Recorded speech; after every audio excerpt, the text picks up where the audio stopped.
आज एक रीडिंग लेते हैं कि आपका अगर कोई काम बहुत दिनों से रुका हुआ है तो वो क्यों रुका हुआ है और उसका जवाब क्या होगा। ऐसा दिख रहा है कि आपने काफ़ी कुछ अर्जित करके किसी एक जगह इन्वेस्ट किया, जो काम रुक गया, और उसका एक रीज़न था कि शायद आप कहीं ना कहीं आपने बहुत बोल्ड स्टेप उठाया, आप बहुत पोलाइट नहीं थे, आप बहुत स्ट्रेंथ में थे, पर आपसे कहा जा रहा था कि आपको पोलाइटली चीज़ों को हैंडल करना चाहिए था, जो जिसमें आप चूक गए।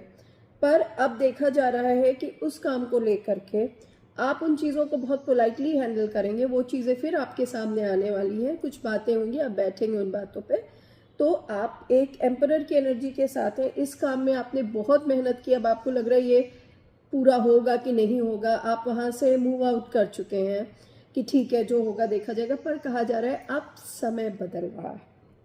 व्हील ऑफ फॉर्च्यून की एनर्जी के साथ अब समय बदल रहा है। वो शायद एक टाइम भी था आपका कि वो चीज़ें स्टक हो गई थी, वो चीज़ें अब आपके फेवर में आती हुई दिख रही हैं, बहुत सारी अपॉर्चुनिटी लेकर के वो चीज़ें आएंगी। और यदि आपका पैसा फंसा हुआ था तो ये माना जा रहा है वो पैसा भी आपको निकल के मिलेगा।